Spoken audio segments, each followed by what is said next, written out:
হাসিনা পলায়নের পর থেকে ফেসবুকে বেশ লাফালাফি করতেছিল হুমায়ূন আহমেদের স্ত্রী মেহের আফরোজ শাওন।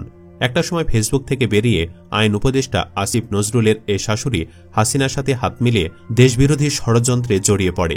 অবশেষে লাফালাফি ও বাড়াবাড়ির ফল পেল শাওন, ধরা খেল পুলিশের জালে। গত রাত ৮টার দিকে রাজধানী ঢাকার ধানমন্ডি এলাকা থেকে তাকে গ্রেফতার করে ঢাকা মেট্রোপলিটন পুলিশের গোয়েন্দা শাখা ডিবি।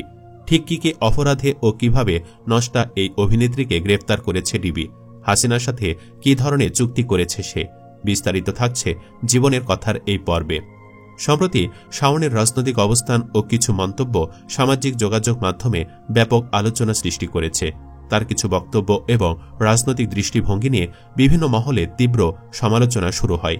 অনেকে শাওনের রাজনৈতিক অবস্থানের প্রতি ক্ষোভ প্রকাশ করে এবং সামাজিক মাধ্যমে তার বিরুদ্ধে ক্ষোভের ঝড় তোলে। এরই প্রেক্ষিতে স্থানীয় ছাত্র জনতা শাওনের পরিবার ও তার রাজনৈতিক অবস্থানের বিরুদ্ধে প্রতিবাদ জানাতে মাঠে নামে। প্রতিবাদের এক পর্যায়ে তারা শাওনের বাড়িতে আগুন ধরিয়ে দেয়, যা এলাকায় ব্যাপক উত্তেজনার সৃষ্টি করেছে। তবে ক্ষোভটা কেবল জনমনেই নয়, সরকারের মধ্যেও তৈরি হয়েছে। তাই তো তাকে বাসা থেকে গ্রেফতার করা হয়েছে। লুকানোর চেষ্টা করেও বাঁচতে পারেনি। ডিএমপির অতিরিক্ত কমিশনার রেজাউল করিম মল্লিক জানিয়েছেন, শাওনকে রাষ্ট্রীয় ষড়যন্ত্রের অভিযোগে গ্রেফতার করা হয়েছে। তিনি আরও জানান, তাকে ডিবি কার্যালয়ে নিয়ে আসা হচ্ছে এবং সেখানে তাকে জিজ্ঞাসাবাদ করা হবে। তার বিরুদ্ধে রাষ্ট্রীয় ষড়যন্ত্রের সঙ্গে সম্পর্কিত একটি তদন্ত চলছে, যার জন্য তাকে হেফাজতে নেওয়া হয়েছে। এছাড়া তিনি আরও জানান যে শাওনকে সুনির্দিষ্ট মামলায় আদালতে উপস্থাপন করা হবে এবং তার রিমান্ড চাওয়ার জন্য আদালতে আবেদন করা হবে। ডিবি কর্তৃপক্ষের পক্ষ থেকে এ সংক্রান্ত আরও তথ্য জানানো হতে পারে বলে ধারণা করা হচ্ছে শাওনকে সুস্পষ্ট গোয়েন্দা রিপোর্টের ভিত্তিতে গ্রেফতার করা হয়েছে, ফেসবুকিংয়ের জন্য না। বিশেষ গোয়েন্দা সংস্থার প্রতিবেদন অনুযায়ী গত 15 জানুয়ারি 2025 কলকাতার হোটেল পার্কে একটি সভা অনুষ্ঠিত হয়। কারা সে সভায় সশরীরে এবং ভার্চুয়ালি যুক্ত হয়েছিলেন তাদের বিস্তারিত এবং সেখানে গৃহীত সিদ্ধান্ত ও বাস্তবায়নকারীদের তালিকায় শাওনের নাম রয়েছে। মেহের আফরোজ শাওন ওই সভার সমন্বয়কের দায়িত্ব পালন করেছিল। সেখানে সোহানা সাবাও অংশগ্রহণ করেছিল। সোহানা সাবা ভারতীয় দূতাবাস এবং বিভিন্ন লোকজনের সাথে যোগাযোগ রক্ষার দায়িত্ব ছিল। জুলাই আন্দোলনের সময় আন্দোলন বিরোধী আলো আসবে গ্রুপের সে অ্যাডমিন ছিল। তাকেও গ্রেফতার করেছে ডিবি। এসবের মধ্যেই শাওনের জামালপুর সদর উপজেলার নরন্তি রেলওয়ে স্টেশন সংলগ্ন তার পারিবারিক বাড়িতে অগ্নিকাণ্ডের ঘটনা ঘটেছে। স্থানীয় সূত্রে জানা গেছে, কিছু বিক্ষুব্ধ ছাত্র জনতা তার পরিবারের রাজনৈতিক সম্পৃক্ততার বিরুদ্ধে প্রতিবাদ জানিয়ে শাওনের বাড়িতে আগুন ধরিয়ে দেয়। শাওন একসময় বিভিন্ন সামাজিক ও সাংস্কৃতিক কর্মকাণ্ডে সক্রিয় ছিলেন। সম্প্রতি তার রাজনৈতিক অবস্থান ও বিভিন্ন মন্তব্যের কারণে সমালোচিত হচ্ছেন। তার কিছু বক্তব্য কিছু মানুষের জন্য বিতর্কিত হয়ে দাঁড়িয়েছে, বিশেষ করে তার পরিবার ও রাজনৈতিক সংশ্লিষ্টতার ইস্যু নিয়ে। এই ঘটনাগুলো শাওনের বিরুদ্ধে সামাজিক নিন্দা এবং রাজনৈতিক বিতর্ক সৃষ্টি করেছে, যার ফলে তার পারিবারিক জীবনে এই ধরনের অগ্নিকাণ্ডের মতো ঘটনা ঘটেছে। হাসিনা পলায়নের পর থেকে শাওনের জ্বলে যাচ্ছিল। সে দেশে বসেও ডক্টর ইউনূস সরকার ও ছাত্র জনতার আন্দোলন নিয়ে নানান বিতর্কিত মন্তব্য করেছে।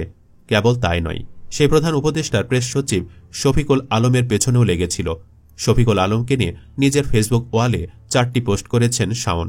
সবগুলো পোস্টই সমালোচনামূলক। সেই সমালোচনার জবাব দিয়ে মূলত পাল্টা এ পোস্ট করেছেন শফিকুল আলমও। 1 ফেব্রুয়ারি ফেসবুকে 5টি ছবি আপলোড করেছিলেন শফিকুল আলম। সেই ছবিতে দেখা যায় শেখ হাসিনার ছবিযুক্ত একটি ডাস্টবিনে ময়লা ফেলছেন তিনি। এ নিয়ে সমালোচনা করেন মেহের আফরোজ শাওন, আনু মোহাম্মদ সহ আরও কয়েকজন বুদ্ধিজীবী ও বিশিষ্ট ব্যক্তিত্ব। মেহের আফরোজ শাওন এ ঘটনা নিয়ে সেদিন ফেসবুকে লিখেছেন, 1 ফেব্রুয়ারি অমর 21 বইমেলার প্রথম দিন।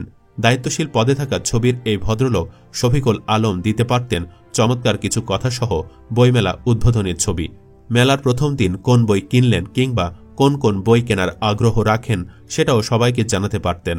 কিন্তু তিনি ফেসবুকে শেখ হাসিনার ছবি সম্বলিত ডাস্টবিন দিয়ে উনার ডাস্টবিন মার্কা রুচির পরিচয় দিলেন। এরপর 3 দিনে শাওন আরও 3টি পোস্ট করেছেন।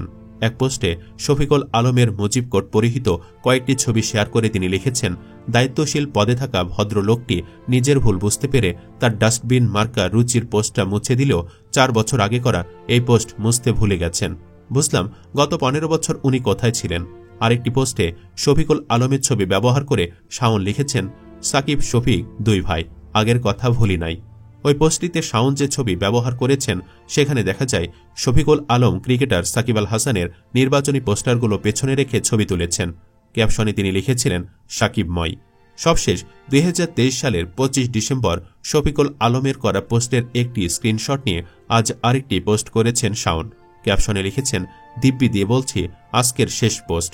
দায়িত্বশীল পদে থাকা ভদ্রলোকটির কাছ থেকে শেখার অনেক কিছু আছে। ফেসবুকে সর্বশেষ শেয়ার করেছেন ধানমন্ডি 32 নিয়ে ডিফেন্স পাকিস্তান নামের একটি এক্স হ্যান্ডেলের পোস্ট। এর আগের 4টি পোস্ট করেছেন প্রধান উপদেষ্টার প্রেস সচিব শফিকুল আলমকে নিয়ে। অল্প বয়সে অভিনয় করে জনপ্রিয় হয়ে ওঠেন শাওন। একাধারে তিনি নৃত্যশিল্পী এবং নির্মাতাও। বাংলাদেশি শিশু শিল্পীদের জন্য রিয়েলিটি টেলিভিশন প্রতিযোগিতা নতুন কড়িতে নৃত্যশিল্পী হিসাবে বিজয়ী হন তিনি। 1996 সালে হুমায়ূন আহমেদের নক্ষত্রের রাত ধারাবাহিক নাটকের মাধ্যমে অভিনয় জীবন শুরু করেন শাওন। এই নাটকে ব্যাপক পরিচিত হয়ে ওঠেন তিনি। অভিনয় জীবনে তিনি বহু জনপ্রিয় নাটক ও চলচ্চিত্রে অভিনয় করেছেন।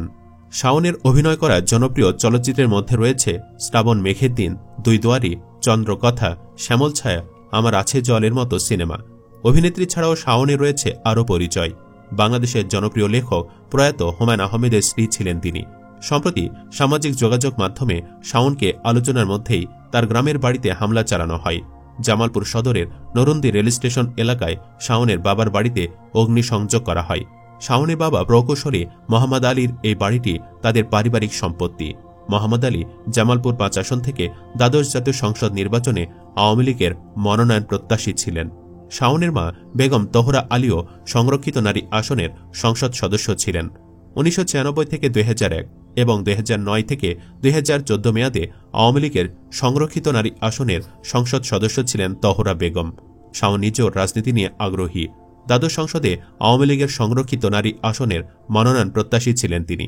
সব মিলে শাওন তার পরিবার হাসিনার দালাল ছিল, আছে, তাই তাকে গ্রেফতার করে জনগণের মন শান্তি করেছে পুলিশ। এর আগে শাওনকে একটা ভালো বুদ্ধি দিয়েছিলেন সাংবাদিক ইলিয়াস হোসেন। তিনি তার এক ফেসবুক স্ট্যাটাসে বলেছিলেন, শাওনের সাহস হয় কিভাবে জুলাই অভ্যুত্থান নিয়ে ব্যঙ্গ করার। 15 দিনের মধ্যে 2,500 মানুষকে মারার পরেও যাদের হাসিনার জন্য মায়া লাগে তারা ভারতে চলে যাও। হাসিনার ভাষণের প্রতিবাদে গর্জে ওঠা ছাত্র জনতাকে তুচ্ছ তাচ্ছিল্য করে আবারও পোস্টে দিলেন প্রয়াত কথা সাহিত্যিক হুমায়ূন আহমেদের দ্বিতীয় স্ত্রী বিতর্কিত অভিনেত্রী মেহের আফরোজ শাওন। এবার তার পোস্টে লিখেছেন, বাচ্চারা এত ভয় পেয়েছ? এছাড়াও নানান সময় নানান বিষয়ে সে বিতর্কিত ও নোংরা পোস্ট করেছে। নেটিজেনদের দাবি সেসব পোস্টে সে তার পাপের সাজা পেয়েছে। দর্শক, আপনিও কি তাই মনে করেন? ইয়েস অথবা নো লিখে কমেন্টে জানিয়ে দিন শাওনের গ্রেফতারে আপনি কতটা খুশি। জানাতে ভুলবেন না কেমন লাগলো ভিডিওটি। ভালো লাগলে লাইক ও শেয়ার করুন। পরবর্তীতে আরও এমন ভিডিও পেতে চ্যানেলটি সাবস্ক্রাইব করুন। ধন্যবাদ।